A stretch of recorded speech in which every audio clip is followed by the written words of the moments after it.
আজকে আমি আলু ফুলকপির রসা বানাবো খুব সহজ পদ্ধতিতে। আমি একটু রান্নাটাকে সহজ করে করতেই ভালোবাসি, কেন কি আমার মনে হয় যৎসামান্য সামগ্রী দিয়ে খুব সহজভাবে রান্নাটা করলে রান্নার স্বাদ বোধ হয় অনেক বেশি হয়। এই রান্নাটা করার জন্য সর্বপ্রথম কড়াতে জল গরম করে তাতে টুকরো করে রাখা আলু আর ফুলকপি দিয়ে হালকা সিদ্ধ করে নামিয়ে জল ছড়িয়ে নিতে হবে।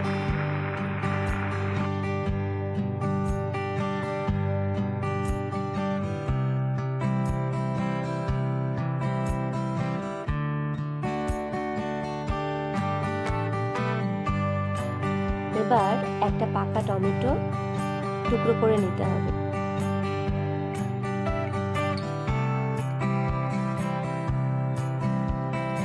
শিলনোড়াতে একটু আদা, দুটো কাঁচা লঙ্কা, একটু জিরে আর রাঁধুনি দিয়ে ভালো করে বেটে নিতে হবে।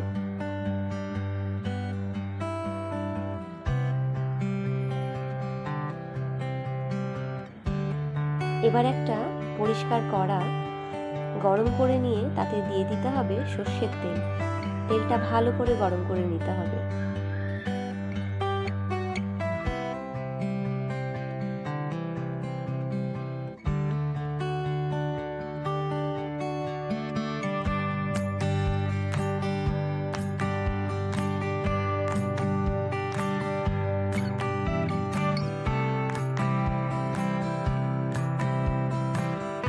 তেলটা ভালো করে গরম হয়ে গেলে দিয়ে দিতে হবে আগে থেকে অল্প সিদ্ধ করে রাখা ফুলকপিগুলো।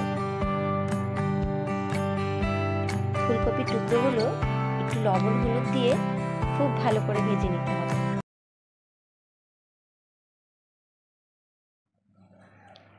আরেকটা কথা বলি, যেহেতু এটা অফ সিজনের ফুলকপি, সেহেতু এটা অল্প সিদ্ধ করে জলটা ফেলে দিতেই হবে, না হলে কিন্তু একদম ভালো লাগবে না।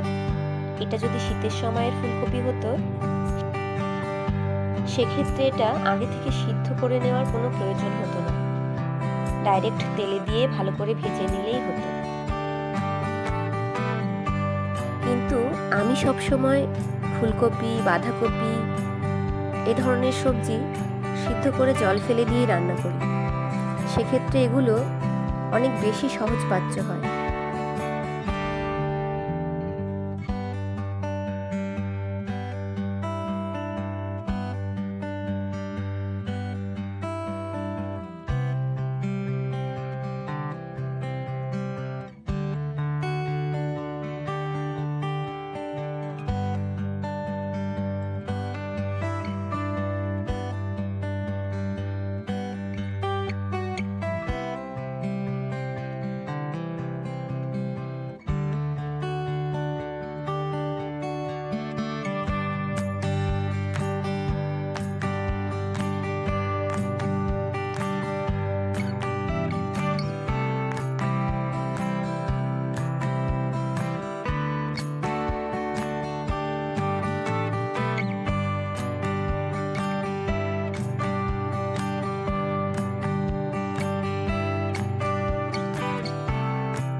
ফুলকপিগুলো ভালো করে ভেজে তুলে নিলাম।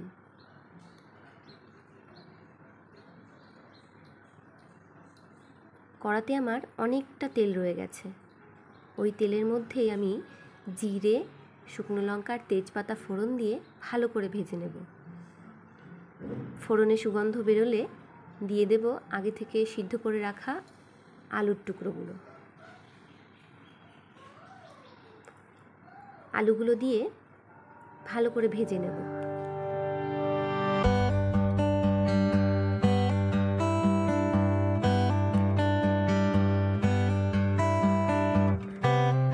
একটু একটু হলুদ গুঁড়ো, একটু লবণ দিয়ে ভালো করে আলুগুলো ভেজে নেব। আলুগুলো যখন ভালো করে ভাজা হয়ে যাবে তখন দিয়ে দেব টুকরো করে রাখা টমেটোগুলো। টমেটোগুলো দিয়ে আবার ভালো করে কষিয়ে নিতে হবে।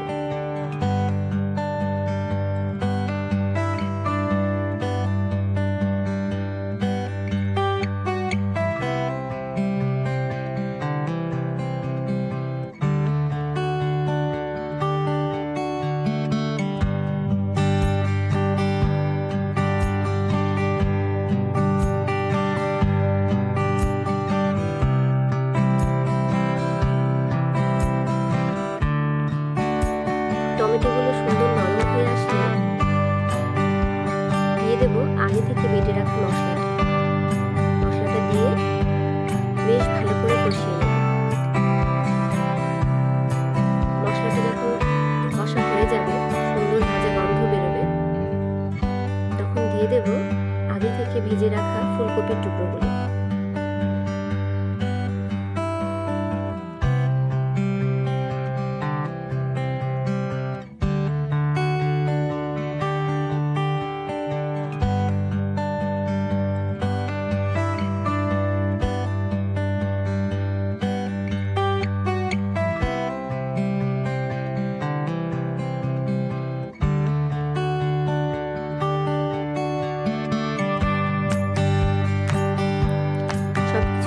কষিয়ে নিয়ে একটু গরম জল দিয়ে দেব।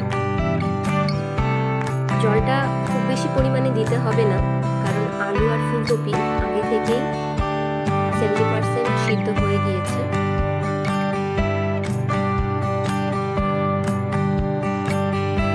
ঢাকা দিয়ে ভালো করে ফুটতে দেব।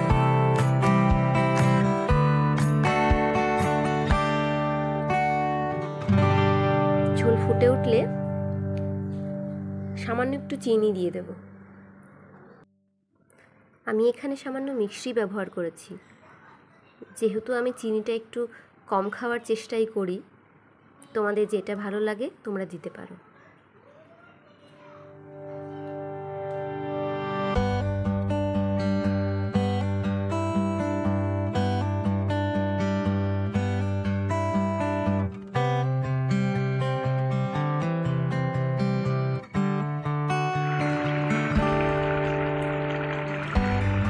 ঝোলটা বেশ ভালো করে ফুটিয়ে নিতে হবে।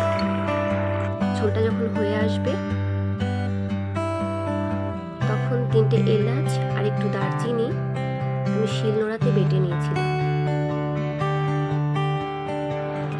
এই বাটা গরম মশলাটা আমি তরকারির মধ্যে মিশিয়ে ঢাকা দিয়ে ইন্ডাকশন অফ করে দেব। বাস, ঢাকা খুলে তরকারিটা নামিয়ে সামান্য একটু ধনেপাতা কুচি ছড়িয়ে গার্নিশ করে দেব। রেডি হয়ে গেল আমার খুব সাধারণভাবে ফুলকপি আর আলুর রসা। গরম ভাতের সাথে অসাধারণ খেতে লাগে।